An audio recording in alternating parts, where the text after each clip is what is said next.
Good morning student, मैं ममता शर्मा आदर्श निकेतन उच्च माध्यमिक विद्यालय में हिंदी अध्यापिका आप सभी बच्चों का हिंदी ऑनलाइन क्लास में स्वागत करती हूँ।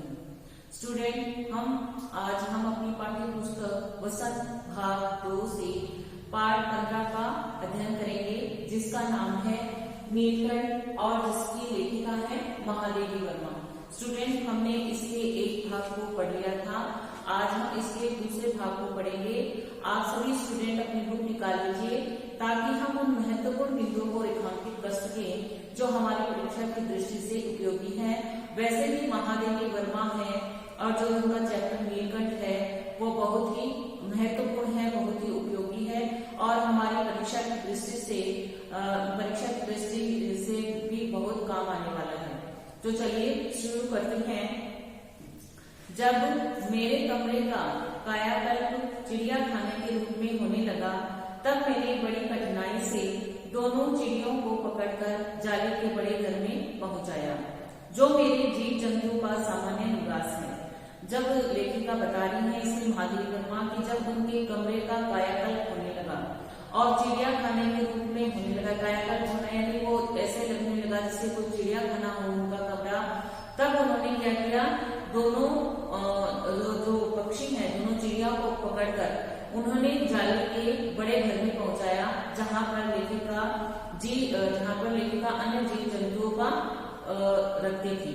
तो अपना यहाँ से भी प्रश्न बनता है कि लेखिका ने चिड़ियों को पकड़कर जाली के बड़े घर में कौन पहुंचाया, जब पहुंचाया उनको कि जब उनके कमरे का कायाकल्प होने लगा, अर्थात उनका जो कमरा था वो चिड़ियाखाने के रूप में लगने लग गया, तब उन्होंने बड़ी कठिनाई से चिड़ियों को पकड़कर जाली के बड़े घर में पहुंचाया। अंडरलाइन कर लेंगे आप लोग इसको, यहाँ से मेरे कमरे का यहाँ से लेके पहुंचाया तक इसको अंडरलाइन कर लेंगे आप लोग। आगे बढ़ते हैं। जीव जंतु का सामान्य निवास है। दोनों नवागंतुकों ने पहले से रहने वालों में वैसा ही कुतूहल जगाया जैसे नववधू के आगमन पर परिवार में स्वाभाविक है। लक्का कबूतर नाचना छोड़कर दोनों दौड़ पड़े और उनके चारों ओर घूम घूमकर गुटुरगु की रागनी अलापने लगे। बड़े खरगोश सभ्य सभासदों के समान क्रम में बैठकर गंभीर भाव से उनका निरीक्षण करने लगे। ऊन की गेंद जैसे छोटे खरगोश उनके चारों ओर उछल कूद मचाने लगे। तोते मानो भली बातें देखने के लिए एक आंख बंद करके उनका परीक्षण करने लगे। उस दिन मेरे चिड़ियाघर में मानो भूचाल आ गया। इसमें लेखिका बता रही है कि जो दोनों थे नवागंतुक थे, उनके पहले से रहने वालों ने कैसा कुतूहल जगाया जैसे नववधू आती है अपने घर में, और जो हमारे नववधू आने पर हमारे जो परिवार का जिनमें आनंद छा जाता है, वैसे ही उनके जो चिड़िया थी, जब लेखिका ने उनको उनके जो निवास स्थान पर पहुंचाया तो वहां पर जो और अन्य पक्षी थे उनका स्वागत करने लगे। जो लक्का कबूतर था उसने नाचना तो छोड़ दिया और वह दौड़ पड़ा और उनके जो दोनों बच्चे थे चिड़िया के, उनके दोनों ओर घूम घूम कर गुटुरगु की रागनी अलापने लगे। और जो बड़े खरगोश थे वो ऐसे लग रहा था मानो वो सभ्य सभासदों के सम्मान क्रम में बैठकर उनसे गंभीर भाव से उनका निरीक्षण कर रहे थे कि ये कौन है, कौन आए हैं, ऐसे लगा। चुपचाप वो बैठ गए और ऊन की गेंद जैसे छोटे खरगोश थे वो उनके चारों ओर उछल कूद करने लगे, उछल कूद कर अपनी प्रसन्नता जाहिर करने लगे। और तोते थे वो ऐसा लग रहा था कि वो एक आंख बंद करके उनका परीक्षण करने लगे। उस दिन मेरे चिड़ियाघर में मानो भूचाल आ गया। अब यहाँ से अपना प्रश्न बनता है कि दोनों जो नवागंतुक थे उनका स्वागत कैसे किया गया। तो यहाँ से आपको करना है, उनको नववधू के आगमन से परिवार में स्वाभाविक है, यहाँ से लेके और भूचाल आ गया, यहाँ तक आप कोष्टक में लगा लेंगे। यह अपना एक लघुत्रात्मक प्रश्न बन रहा है। आगे बढ़ते हैं।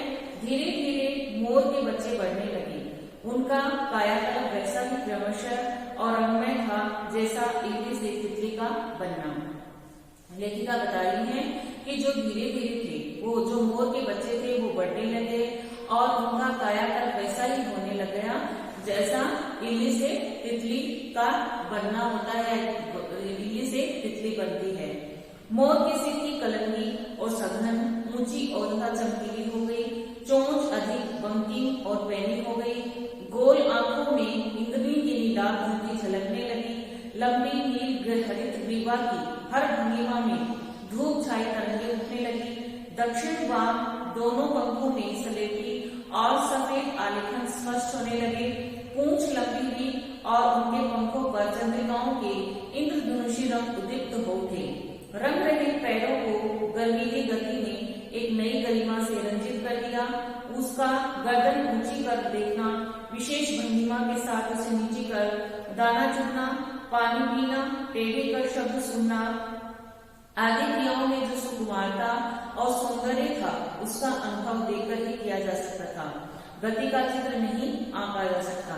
इसमें लेखिका महादेवी वर्मा बता रही है कि जैसे जैसे समय बीतता गया वैसे वैसे जैसे मोर के बच्चे हैं वो बड़े होते गए और उनके जैसे मोर के सिर की जो कलंगी थी वह और क्या संघन हो गई, ऊंची हो गई और चमकीली हो गई थी, और जो उनकी चोंच थी वो अधिक पैनी हो गई थी और आंखों में जो उनकी इंद्रियों की जो धुंधी थी, नीलाभ धुंधी थी वह झलकने लग गई थी और उनकी लंबी नील हरित ग्रीवा की हर भंगिमा में धूप छाई तरंगे उठाने लगी, क्योंकि उनकी लंबी जो नील हरित ग्रीवा थी, ग्रीवा यानी गर्दन थी, उसमें ऐसा लगता था कि धूप छाई तरंगे है वो उठने लग गई है और दक्षिण वाम दोनों पंखों में स्लेटी और सफेद आलेखन स्पष्ट होने लगे थे। उनकी पूंछ है जो लंबी हो गई थी और उनके पंखों पर चंद्रिकाओं के इंद्रधनुषी रंग है वो उदित हो उठे थे और रंग रहित पैरों में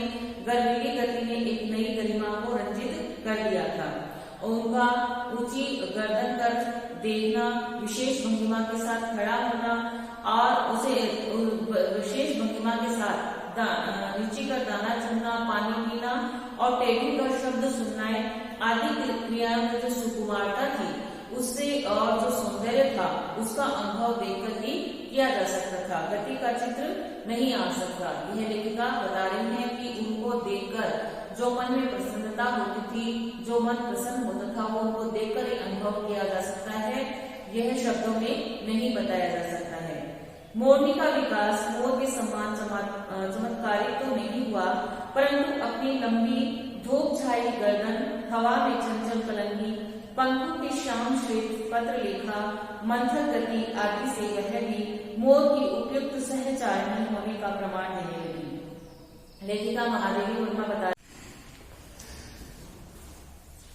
इसमें लेखिका हमें बता रही है कि मोरनी का विकास मोर के समान चमत्कारिक तो नहीं हुआ था, परंतु अपनी लंबी धूप छाप गर्दन, हवा से चंचल कलंगी, पंखों की जो श्याम श्वेत पत्र लेखा, मंथर गति आदि से भी मोर की उपयुक्त सहचारिणी होने का प्रमाण देने लगी थी। आगे बढ़ते हैं। नीलाभ ग्रीवा के कारण मोर का नाम रखा गया नीलकंठ और उसकी छाया के समान रहने के कारण मोरनी का नामकरण हुआ था। तो नीलाभ ग्रीवा यानी नीली ग्रीवा होने के कारण, नीली गर्दन होने के कारण मोर का नाम तो क्या रखा गया नीलकंठ और उसकी छाया के समान रहने के कारण मोरनी का नामकरण हुआ राधा। अंडरलाइन कर लीजिए इसको कि मोर का क्या नाम रखा गया और मोरनी का क्या नामकरण हुआ। तो यहाँ से अंडरलाइन करेंगे, नीलाभ ग्रीवा के कारण मोर का नाम रखा गया नीलकंठ और उसकी छाया के समान रहने के कारण मोरनी का नामकरण हुआ राधा। मुझे स्वयं ज्ञात नहीं कि कब नीलकंठ ने अपने आप को चिड़ियाघर के निवासी जीव जंतुओं का सेनापति और संरक्षक नियुक्त कर लिया। सवेरे ही वह सब खरगोश, कबूतर आदि की सेना एकत्र कर उस ओर ले जाता जहां दाना दिया जाता और घूम घूम कर मानो सबकी रखवाली करता रहता। किसी ने कुछ गड़बड़ की और वह अपने तीखे चंचू प्रहार से उसे दंड देने दौड़ा। वो लेखिका बता रही है महादेव वर्मा कि मुझे ये खुद को ज्ञात नहीं है कि उसने किसने नीलकंठ ने सबको सब जो चिड़ियाघर के और अन्य जानवर थे या जीव जंतु थे उनको सबके अपना संरक्षक यानी अपना सेनापति कब नियुक्त कर लिया, मुझे तो ये पता नहीं है। लेकिन जब सवेरा होता था तो सवेरे होते ही सब खरगोश कबूतर आदि उनके साथ इकट्ठा हो जाते, तो ऐसा लगता था कि वह अपनी सेना एकत्र करके ले जाता है और जहां ले जाता है जहां पर दाना दिया जाता है और घूम घूम कर ऐसा लगता था मानो वह सबकी रखवाली करता था। किसी ने अगर उन जीव जंतुओं में से किसी ने भी कोई गड़बड़ करता तो वह अपने जंजू के प्रहारों से उन पर तीखा प्रहार करता था, तो ऐसा लगता था कि मानो वह उन्हें दंड देने दौड़ा हो। खरगोश के छोटे बच्चों को वह चोंच से उसके कान पकड़कर ऊपर उठा लेता था और जब तक वे आर्थ क्रंदन न करने लगते उन्हें अधर में लटकाए रखता था।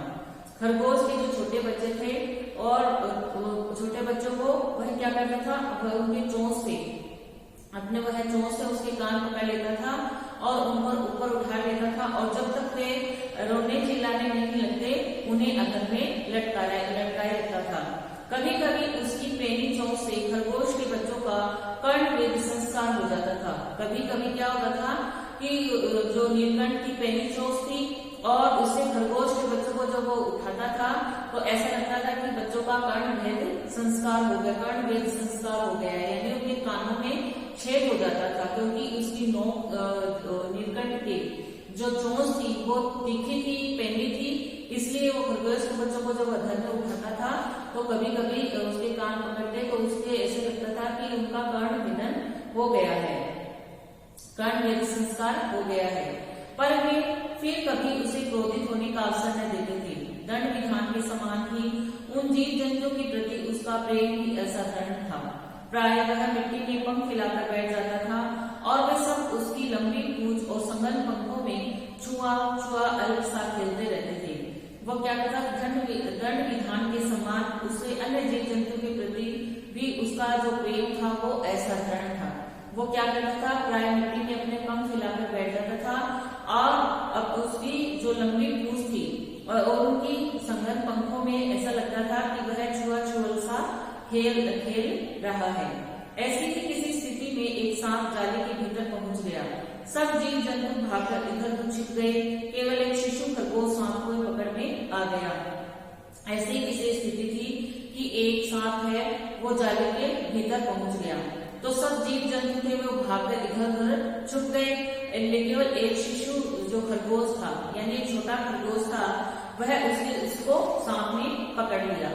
निगलने के प्रयास में सांप ने उसका आधा पिछला शरीर तो मुंह में दबा रखा था, शेष आधा जो बाहर था। सांप ने क्या किया, उस छोटे से खरगोश के बच्चों को निगलने का प्रयास किया तो उस प्रयास में सांप ने उसका आधा जो पिछला शरीर था वो तो मुंह में दबाए रखा था और शेष आधा था वो बाहर था। उससे ची ची का स्वर भी इतना तीव्र नहीं निकल सकता था कि स्थिति को स्पष्ट सुनाई दे सके।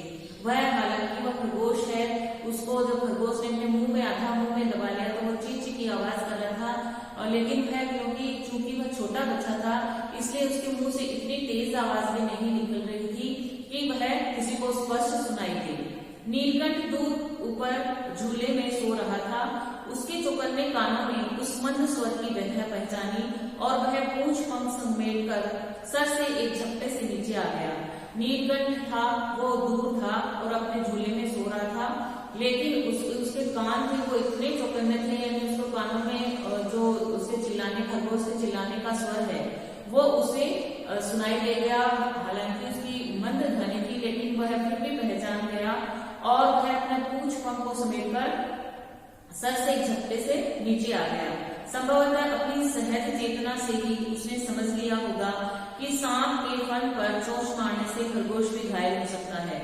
संभवतः लेखिका बता रही है कि उसने अपनी चेतना से ही, अपनी बुद्धि से ही, अपने विवेक से ही उसने ये समझ लिया कि यदि मैं सांप के फन पर चोंच मारूंगा तो चोंच मारने से हो सकता है कि खरगोश भी घायल हो जाए।